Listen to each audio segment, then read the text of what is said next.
Happy Saturday, everybody. I just wanted to check in with you guys and hope that week 1 was pretty good. I hope you all did every exercise that was listed. And if you didn't, it's okay. You have another week to go for it. But if you did, congratulations. Good job on committing and disciplining yourself. So I wanted to drop in real quick again because I wanted to give some information about when it comes to eating and what that looks like. I know you all are requesting recipes and that is coming, so no worries, don't stress out. But before we get into that, I actually wanted to talk about macronutrients and micronutrients really quickly. A lot of times when we are dealing with eating, there's so many conversations about it, like, oh, well, you shouldn't eat this, you shouldn't eat that, and blah, blah, blah. Okay, we understand that. Count your calories, whatever. But that plays a huge part. However, when you start to create your own balanced meal for yourself, your body, that's when you're going to start seeing your personal results. Because, I mean, realistically, we all have different body types. Some of us are taller, some of us are shorter, some of us are wider, some of us way different, and that's okay. So finding something that works for your body is important. So I wanted to talk about macronutrients really quickly. So a macronutrient actually is made up of 3 things: your carbohydrates, your proteins, and your fats. Your micronutrients are just made up of your vitamins that you should be taking every day. So whether it has your vitamin A, E, C, K, D, all the letters of the alphabet, you want to make sure that you're consuming that as well in your daily routine.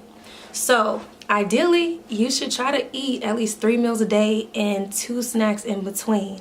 And I know you're probably like, it can be hard because you might wake up just to go to work, you don't wake up to eat, or you may not be a breakfast person, or whatever the case may be. But when you start to balance and be consistent with your routine, it will work for you. So examples of carbohydrates are your breads, your rice. Of course, we are talking about brown rice. We're talking about cauliflower rice. With your bread, we're not talking about white bread. We're talking about wheat, or we're talking about whole grain so that you can get that fiber.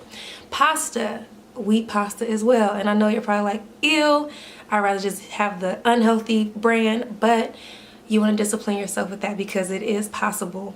And actually what people are doing now is they are creating pasta out of vegetables.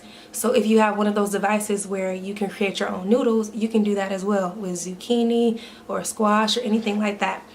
Also, quinoa is really popular nowadays, and couscous. Sweet potatoes, corn, or pumpkin. So I personally love potatoes. I am a potato person, but I don't just have to eat white potatoes. I can actually substitute that for sweet potatoes and get the same flavor, and it's actually healthier.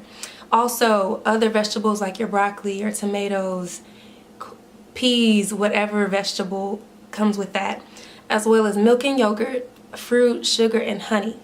So all that plays into your carb intake, and as well as beans, so lentils, lima beans, black beans, pinto beans, kidney beans, any beans that you know about.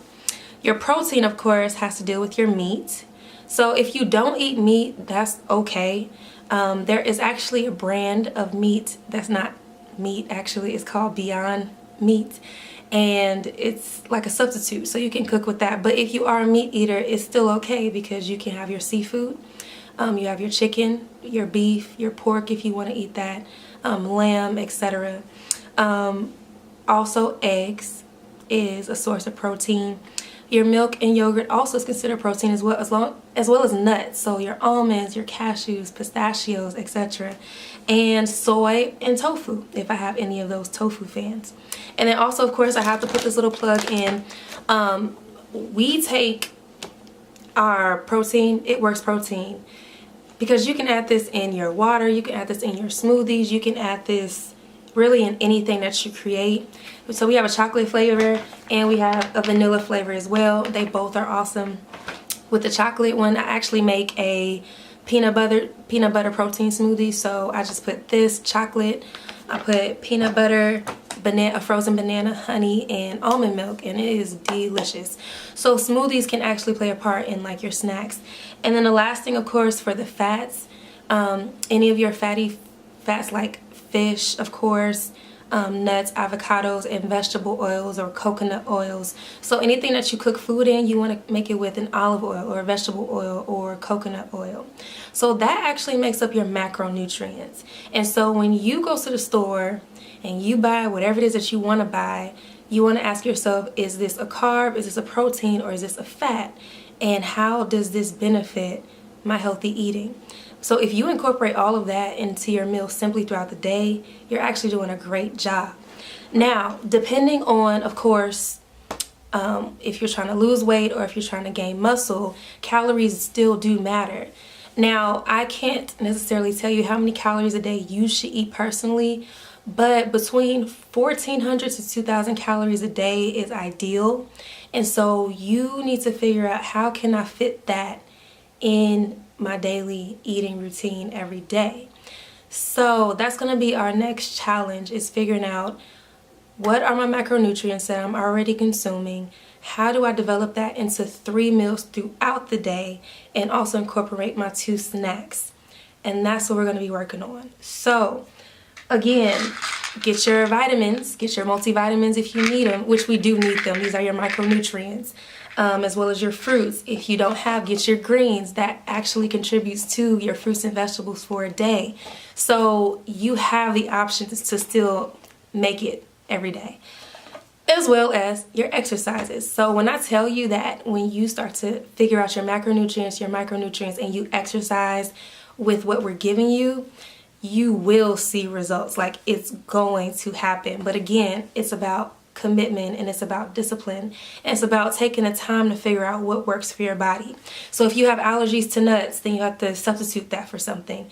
If you don't like milk, or if you're lactose intolerant, you can substitute that for something as well. Soy milk if you need to. It's all up to you and what you can do for yourself. So I am going to post what I just said in like a condensed version, as far as what's considered your carbs, your proteins, and your fats. And I will also be posting recipes that you can have for breakfast, for lunch, and dinner, and you can rearrange it how you want to. But we're going to do this together. And again, if you have recipe ideas, feel free to post them on the page. Again, this is a community, so let's help each other, all right? So y'all have a wonderful day. And if you have any additional questions, just write on the wall or message me as well. And I'm also, in my next video, I'm going to be talking about women who have had babies and cannot get that pouch away. There may be a reason for that. And so we're going to talk about it, all right? So I'll talk to you all soon. Bye.